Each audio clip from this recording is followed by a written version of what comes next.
This is part 2 of Newton's second law of motion. In this video, we will be learning about elevator type questions which might be asked in your exam. This is an important topic from NEET's point of view. For this topic, what you need to remember is, you all might have been in the elevator once in the lifetime. कभी ना कभी तो आप elevator में गए होंगे. तो elevator में आप क्या महसूस करते हो और क्यों महसूस करते हो is what we are going to learn in this topic. Elevator में जिसको लिफ्ट बोलते हैं, क्या होता है, दो टाइप के फोर्सेस एक्ट होते हैं. कौन से वो फोर्स बाय मूविंग एलिवेटर, मतलब जो ये सपोर्ट से टाइड होता है एलिवेटर, उसकी वजह से जो फोर्स आएगा एलिवेटर पे, that is F1 which is force by moving elevator. अभी दो पॉसिबिलिटीज है, या तो एलिवेटर ऊपर के डायरेक्शन में जाएगा, ऊपर ऊपर, या तो एलिवेटर नीचे आएगा, नीचे नीचे. यस, तो F2 force of by earth gravity, मतलब इसके अंदर जो भी ऑब्जेक्ट है एलिवेटर के अंदर, वो उसके वेट जो है ड्यू टू ग्रेविटी, उसका वेट वाला फोर्स नीचे के डायरेक्शन में एक्सपीरियंस करेगा. A is acceleration of elevator. A ऊपर जा रहा है तो प्लस है, नीचे जा रहा है तो माइनस है. For our reference, यूजुअली हम बोलते हैं कोई ऑब्जेक्ट अगर अगेंस्ट द ग्रेविटी जा रहा है तो एक्सेलरेशन नेगेटिव लेते हैं, और अलोंग द ग्रेविटी जा रहा है तो पॉजिटिव लेते हैं. ये सिर्फ ये बता रहा है माइनस मतलब नीचे के डायरेक्शन में एलिवेटर जा रहा है, प्लस मतलब ऊपर के डायरेक्शन में जा रहा है. और हमारे रेफरेंस के हिसाब से हम ऊपर वाले डायरेक्शन में रेफरेंस अगर ले तो वो पॉजिटिव A प्लस A है. तो इसके ऊपर से दो केस हैं जिसके बारे में हम पढ़ने वाले हैं. फर्स्ट केस है एलिवेटर ऊपर की तरफ जा रहा है. एलिवेटर ऊपर की तरफ जा रहा है मतलब ऊपर एक्सेलरेट कर रहा है. ऊपर अगर प्लस डायरेक्शन है तो प्लस है ऊपर की डायरेक्शन में. इसका मास अगर m है, मैं बोलूं mass of this object inside an elevator is m kg, तो क्या होगा, वो वेट एक्सपीरियंस करेगा नीचे के डायरेक्शन में. अभी आप अगर एलिवेटर में हो, ऊपर जा रहे हो, तो जस्ट रिकॉइल दैट होता क्या है आपके साथ. तो उस पे पहला फोर्स जो है एलिवेटर, इस पे ये मास पे आप एलिवेटर में हो तो इस पे कौन सा फोर्स एक्ट होगा, F1 ma from Newton second law F is equals to ma. हमने पहले पार्ट में पढ़ा था. Mass of the object is m kg, acceleration ऊपर है मतलब प्लस है, तो F1 हो जाएगा प्लस है. F2 mg that is weight of the object नीचे के डायरेक्शन में, ये भी m into a से ही आता है, but since g is acceleration due to gravity, you say that weight experienced by this object m is mg in downward direction. अगर net force की बात करूं ये ऑब्जेक्ट पे, तो नेट फोर्स कितना होता है, वो F1 plus F2 होता है. F1 plus F2 मतलब ma plus mg. तो अगर आप गौर से देखोगे ना ये फोर्स के फॉर्मूले को, नेट फोर्स के फॉर्मूले को, तो आपको कुछ समझ में आएगा कि इसका वेट तो mg था, लिफ्ट में जाने के पहले इसका वेट mg था, बट लिफ्ट में जाने के बाद अगर लिफ्ट ऊपर के डायरेक्शन में जा रहा है तो उसका वेट बढ़ जाएगा. आई रिपीट, इसका वेट mg था लिफ्ट में जाने के पहले, या तो लिफ्ट ग्राउंड फ्लोर पे स्टेडी स्टेट पे है, तो अगर लिफ्ट ऊपर के डायरेक्शन में जा रहा है तो इसका वेट, ये जो फोर्स एक्सपीरियंस करेगा वो बढ़ जाएगा. मतलब आप जब भी लिफ्ट में हो ना तो आप ऐसे खड़े लेके बोल सकते हो मेरा वेट बढ़ गया, ठीक है. अदरवाइज सेकंड केस आप क्या बोल सकते हो, एलिवेटर डाउनवर्ड डायरेक्शन में जा रहा है. अभी डाउनवर्ड डायरेक्शन में जा रहा है तो हमारे रेफरेंस के हिसाब से एक्सेलरेशन अगर हम नेगेटिव डायरेक्शन में मतलब नीचे की तरफ जा रहा है एलिवेटर, तो उस पे फोर्स एक्सपीरियंस होगा एलिवेटर की वजह से minus ma. Newton second law ma, acceleration negative है तो माइनस ma हो जाएगा. F2 wait again downward direction में होगा, वो डाउनवर्ड डायरेक्शन में हो गया तो नेट फोर्स कितना हो जाएगा, F1 plus F2, और F1 तो माइनस है तो उसको माइनस लिख दो, minus ma plus mg. Okay, F net is equals to mg minus ma. इसको अल्टीपल्टी कर दो, थोड़ा अरेंज कर दो ताकि अच्छा दिखे वो भी. अगर आप गौर से देखोगे ये फोर्स को, नेट फोर्स को, तो आपको क्या दिखता है, net force is mg minus ma.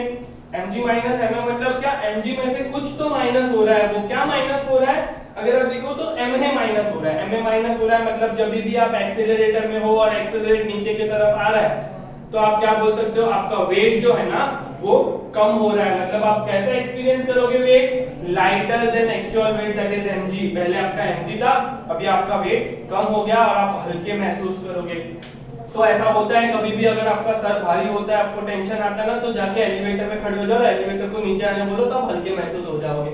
जो सा पार्ट इधर आप अगर देखोगे तो it depends on acceleration.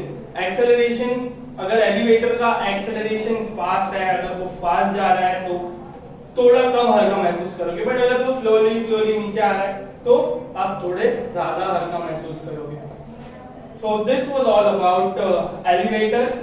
Now in the next topic which we are going to learn in this part is different types of force which you might be coming across while solving this numerical based on Newton's second law of motion. आप अलग-अलग forces के बारे में पढ़ोगे, कौन से types के force होते हैं, लाइक कंजर्वेटिव फोर्स क्या होता है, सेंट्रल फोर्स क्या होता है, अगर आप देखो तो टेंशन क्या होता है, तो spring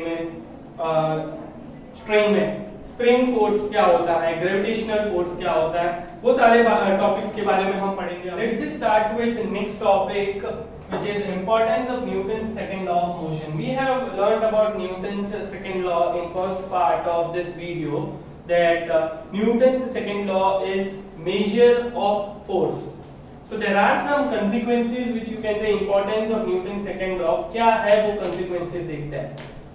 First is no force is required to move body uniformly along a straight line. अभी ये possible नहीं है, but क्योंकि अभी फ्रिक्शनल फोर्स है, एयर ड्रैग है, जैसे कि एयर रेजिस्टेंस, ये सारा ऑब्स्टिकल्स है, इसकी वजह से हम बोल सकते हैं कि हम जो ऑब्जेक्ट, अगर मैं बोलूं कि मैं इधर से एक बॉल को किक कर रहा हूं, तो किसी ना किसी पॉइंट पे आके वो बॉल रुक जाएगा, right? Because due to air resistance in opposite direction the ball comes to rest. अगर समझ लो कि फ्रिक्शन नहीं है, एयर रेजिस्टेंस नहीं है, कोई भी फोर्स अवेलेबल नहीं है, जैसे कि अगर मैं बोलूं Fs फ्रिक्शन जीरो है, एयर की वजह से जो भी फोर्स है वो जीरो है, तो कोई भी ऑब्जेक्ट को फोर्स की रिक्वायरमेंट नहीं होगी अगर वो यूनिफॉर्मली कोई मोशन में जा रहा है। This is first importance, that is no force is required to move a body uniformly along a straight line. अगर वो मोशन में है तो कोई फोर्स की रिक्वायरमेंट नहीं होगी, वो सेम वेलोसिटी से आगे की तरफ जाएगा। इसका मैथमेटिकल एक्सप्रेशन भी ट्रू है। जैसे मैं अगर आपको बोलूं, फोर्स का फॉर्मूला होता है मास इनटू एक्सेलरेशन, ये हमने न्यूटन सेकंड लॉ में पढ़ा है। अगर ऑब्जेक्ट यूनिफॉर्मली जा रहा है मतलब उसका वेलोसिटी कांस्टेंट है, तभी हम बोल सकते हैं कि वो मोशन यूनिफॉर्म मोशन में जा रहा है। अगर वेलोसिटी कांस्टेंट है तो मैं बोलूं कि उसका एक्सेलरेशन जीरो हो जाएगा। अगर एक्सेलरेशन जीरो हो गया तो फोर्स क्या हो जाएगा? जीरो हो जाएगा।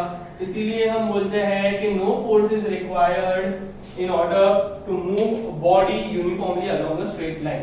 सेकंड इंपॉर्टेंस है दैट कोई भी एक्सेलरेटेड मोशन है, जैसे कि आप बोल दो उसको कार है, कार को अगर एक्सेलरेट करना है तो फोर्स की रिक्वायरमेंट पड़ती है, जो हम पैर से उसको एक्सेलरेट करते हैं, या तो बाइक है उसको भी हाथ से एक्सेलरेटर देना पड़ता है तभी जाके वो मोशन में आता है। तो accelerated motion is always due to external force. This is, you can say, it is combination of first law and second law. First law में हमने देखा था कोई ऑब्जेक्ट अगर रेस्ट पे है तो रेस्ट पे रहेगा, मोशन में है तो मोशन में रहेगा, as long as force is applied on it.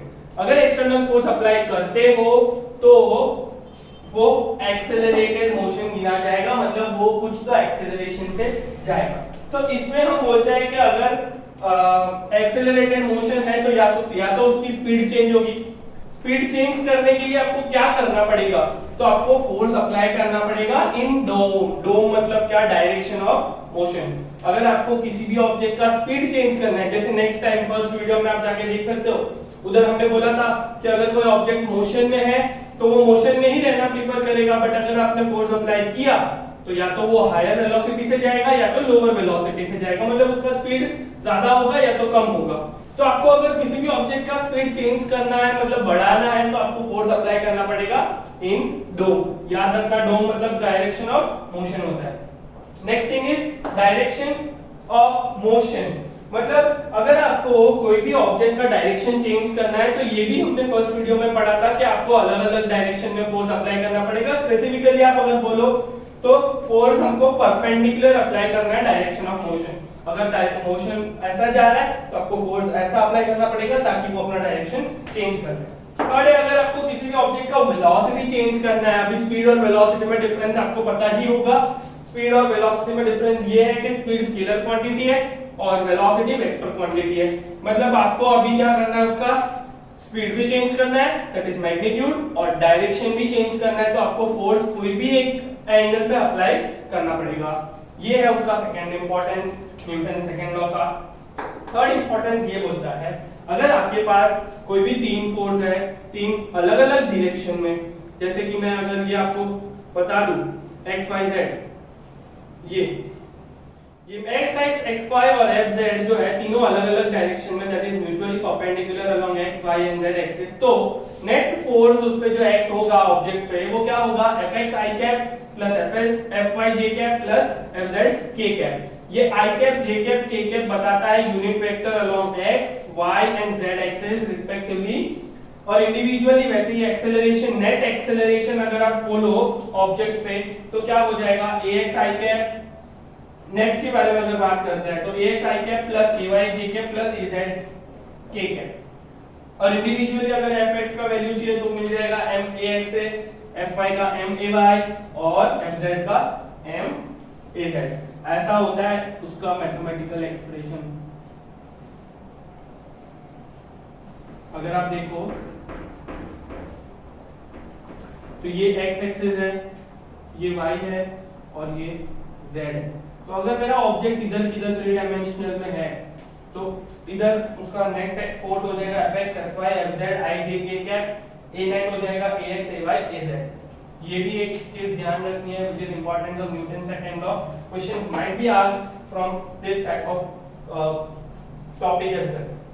Last second last topic अगर आप देखें इंपॉर्टेंस में तो ये है कि अभी अगर आपको कभी भी फोर्स जो है उसका डायरेक्शन मेंशन नहीं किया है, that is force without direction, सिर्फ आपको बताया है कि फोर्स पॉजिटिव है कि नेगेटिव है, डायरेक्शन के बारे में कुछ नहीं बताया और आपको बोल रहे हैं कि वो डायरेक्शन बताओ कितना होता है। तो पॉजिटिव अगर लिखा है फोर्स F प्लस F लिखा है उसका मतलब ये होता है कि फोर्स जो है वो रिपल्सिव है, और रिपल्सिव फोर्स मतलब क्या, force between similar charges, force between similar charges is repulsive. तो कभी भी अगर वो ऐसा पूछते हैं कि F का डायरेक्शन के बारे में और उन्होंने कुछ नहीं दिया, सिर्फ बोला है पॉजिटिव है, मतलब वो रिपल्सिव फोर्स है, that is force between two similar charges. Negative force अगर देता है मतलब वो क्या बता रहा है कि फोर्स जो है वो अट्रैक्टिव इन नेचर है, अट्रैक्टिव कभी होता है जब भी ऑपोजिटिवली चार्ज के बीच में फोर्स होता है तभी। हमारे पास तीन अलग अलग टाइप के फोर्सेस है, न्यूक्लियर, इलेक्ट्रोमैग्नेटिक और ग्रेविटेशनल फोर्स। इसमें से अगर हम -10⁻⁻15 मीटर के डिस्टेंस में अप्रोक्सीमेटली अगर देखें दो ऑब्जेक्ट के बीच में तो न्यूक्लियर फोर्स सबसे स्ट्रॉन्गेस्ट फोर्स होता है, उसके बाद आता है electromagnetic force between two charges and last में आता है weakest force which is gravitational force which is in between two bodies of mass m1 and m2. So this was all about importance of Newton's second law. Now we are moving on to different types of forces, that is the forces which you might come across while solving numericals in this topic as well. First is common forces in mechanics. Now mechanics is the branch of physics.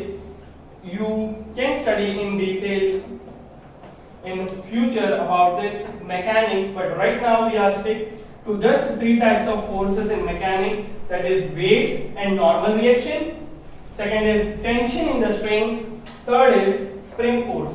ये तीन type के force है जिसके बारे में आपको ये topic में पढ़ना पड़ेगा और जिसमें से क्वेश्चंस पूछ सकते हैं। वेट सबको पता है, वेट अगर कोई ऑब्जेक्ट का मास m है तो it is acting always in downward direction, तो वेट mg इधर देखो तो डाउनवर्ड डायरेक्शन में है।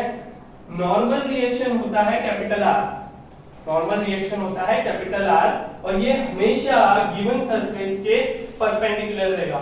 आई repeat, it is always perpendicular to the given surface, perpendicular to given surface. हम बोल सकते हैं it is perpendicular to given surface. तो ये एक एग्जांपल था, ये सेकंड एग्जांपल है। मेरा ऑब्जेक्ट जो है वो इंक्लाइंड पोजीशन पे है, लीनियर नहीं है, इंक्लाइंड पोजीशन पे है, तो क्या होगा, ये हॉरिजॉन्टल सरफेस है, वो इंक्लाइंड कितने पे है, थीटा पे, तो इसका वेट जो है वो तो डाउनवर्ड डायरेक्शन में आएगा ही, बट नॉर्मल रिएक्शन के बारे में अगर बात करो तो it is perpendicular to given plane, और इधर गिवन प्लेन होता है ये डायरेक्शन में, तो ये हो गया perpendicular to the given plane r। फिर अगर आपको इधर नेट फोर्स फाइंड करना है तो आप mg का रिजोल्यूशन देख सकते हो, अगर ये थीटा है तो ये भी थीटा हो जाएगा, और रिजॉल्व कर सकते हो mg को, mg के दो कंपोनेंट, ये mg है तो ये mg cos थीटा हो जाएगा, ये उसका कंपोनेंट है mg cos थीटा, और ये वाला जो कंपोनेंट हो जाएगा वो हो जाएगा mg sin थीटा। फिर हम उसको बैलेंसिंग कंडीशन लगा के वो कैलकुलेट कर सकते हैं, इसमें से भी हम बहुत सारे न्यूमेरिकल सॉल्व करेंगे। नेक्स्ट है टेंशन। टेंशन हमेशा एक्सपीरियंस होता है स्प्रिंग के अंदर। ये मेरा एक let us assume that this is a fixed surface and I am tying a box with the help of string over here। मैंने क्या किया, ये एक फ्लैट सरफेस है, रिजिड सपोर्ट जिसको बोलते हैं, उधर से एक स्ट्रिंग लेके बॉक्स को टाई कर दिया। तो अभी ये बॉक्स जो है ना टूट के गिर रहा नहीं है नीचे, मतलब क्या है कि स्प्रिंग जो है ना उसके अंदर सफिशिएंट टेंशन है कि वो उसको होल्ड करके रख सके। बट अगर मैं कोई हेवी ऑब्जेक्ट उससे टाई करता हूं तो वो गिर के टूट जाएगा, क्योंकि उसका वेट जो है ना वो टेंशन से ज्यादा है। टेंशन डिपेंड करता है material of the string, depends on material of the string. तो अगर इधर देखो मैं फोर्स ये डायरेक्शन में अप्लाई करता हूं ना तो एग्जैक्टली अपोजिट डायरेक्शन में टेंशन जनरेट होता है स्ट्रिंग के अंदर, ठीक है। ये है टेंशन। लास्ट है स्प्रिंग फोर्स। स्प्रिंग फोर्स मतलब आप सभी ने स्प्रिंग के साथ बचपन में खेला तो होगा। तो स्प्रिंग को अगर एक एंड पे फिक्स करके दूसरे एंड से खींचते हैं और उधर अगर मैंने ये फोर्स छोड़ दिया तो क्या होगा, बॉक्स या तो कोई भी ऑब्जेक्ट है वो फटाक से अपोजिट डायरेक्शन में आना चालू कर देगा। वो क्यों आता है, बिकॉज ऑफ स्प्रिंग फोर्स। इधर एग्जांपल है ये बॉक्स, इसको मैंने ना ये पोजीशन तक खींचा था और फिर छोड़ दिया, तो मैं देख रहा हूं कि इसके बाद छोड़ने के बाद इसने ना ये अपोजिट डायरेक्शन में इतना डिस्प्लेसमेंट कवर किया x, तो इस पे जो फोर्स एक्ट करेगा ना वो होगा माइनस kx, और ये k जो है ना इसको हम बोलते हैं स्प्रिंग कांस्टेंट। k को क्या बोलते हैं, स्प्रिंग कांस्टेंट। k का अगर यूनिट के बारे में बात करें तो होता है न्यूटन पर मीटर, फॉर्मूला से ही मिलता है न्यूटन, और ये x नीचे न्यूटन पर मीटर। ये हो गया कॉमन फोर्सेस इन मैकेनिक्स के बारे में। और डिफरेंट टाइप्स के फोर्स कौन से हैं, तो वो है variable forces, that is independent forces. तो उसके अंदर तीन टाइप पढ़ने वाले हैं आप। टाइम डिपेंडेंट, मतलब ऐसे फोर्सेस जो टाइम पे डिपेंड करते हैं। सेकंड है पोजीशन डिपेंडेंट, मतलब ऐसे फोर्स जो अप्लाई कर रहे हो और वो पोजीशन पे डिपेंड करते हैं, उसको हम बोलते हैं पोजीशन डिपेंडेंट। थर्ड वाला है वेलोसिटी डिपेंडेंट। वेलोसिटी डिपेंडेंट मतलब क्या, अगर कोई भी फोर्स है पार्टिकल का एक्सपीरियंस कर रहा है वो उसके वेलोसिटी की वजह से, तो वो हम बोलेंगे वेलोसिटी डिपेंडेंट। सारे के एग्जांपल्स हैं हमारे पास। टाइम डिपेंडेंट है motion of charge under the influence of external field. External field जो है इलेक्ट्रिक फील्ड बोल दो, मैं इलेक्ट्रिक फील्ड में अगर कोई चार्जेस है तो वो चार्ज फ्लो होना चालू कर देते हैं विद रिस्पेक्ट टू टाइम। तो वो एक्सटर्नल फील्ड में जो भी फोर्स एक्सपीरियंस करता है मूविंग चार्ज, वो हम बोलते हैं टाइम डिपेंडेंट होता है। Position dependent. Position dependent force मतलब क्या, अगर ये दो पार्टिकल्स है ब्लू और रेड, तो ये दोनों के बीच में ग्रेविटेशनल फोर्स जो होगा वो किस पे डिपेंड करेगा, वो कितने नजदीक या तो कितने दूर है।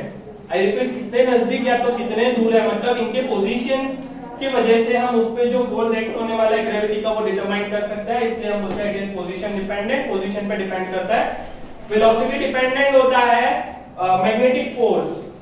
If a charge which is moving with the velocity v under the influence of external magnetic field, then magnetic force experienced by the charge is qvb sin theta। अगर आप देखो तो ये फॉर्मूला में v है, तो भी ऑब्जेक्ट जितना हायर वेलोसिटी से जाएगा उतना ज्यादा फोर्स एक्सपीरियंस करेगा, इसीलिए हम बोलते हैं it is velocity dependent force.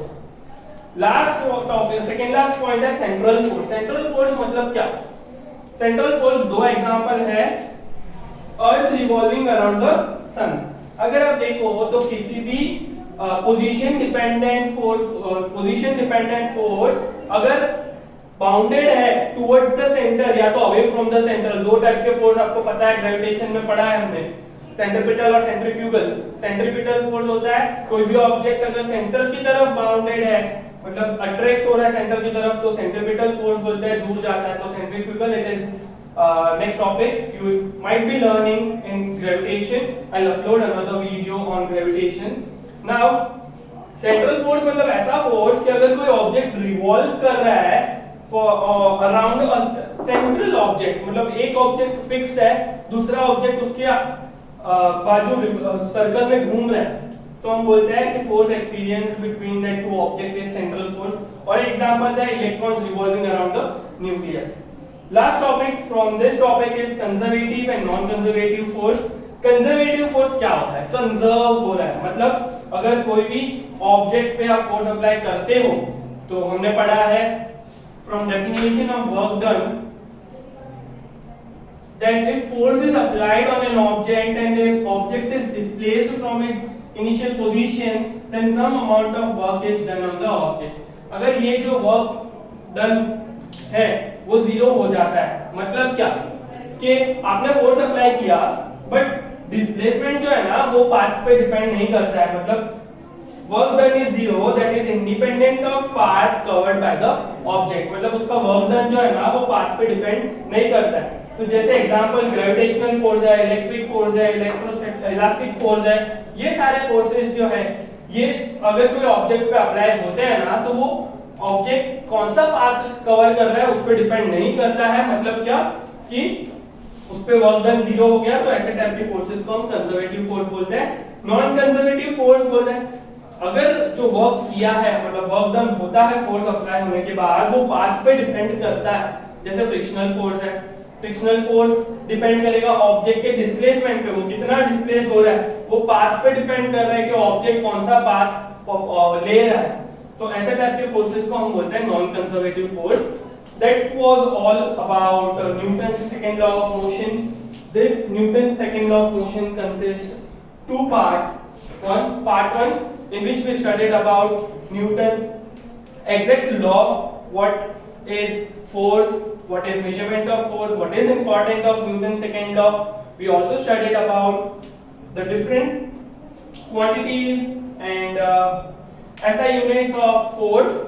In the second part, we studied about elevator, and right now in front of you is importance of second law of motion and different types of force. That's it from this part, Newton's second law. Next time when we meet, we will be solving some numericals on this topic, that is Newton's second law of motion. And please do comment on this video what else you want from this topic and how did you like about it. Thank you for watching this video. Please do like, subscribe and comment on it. Thank you.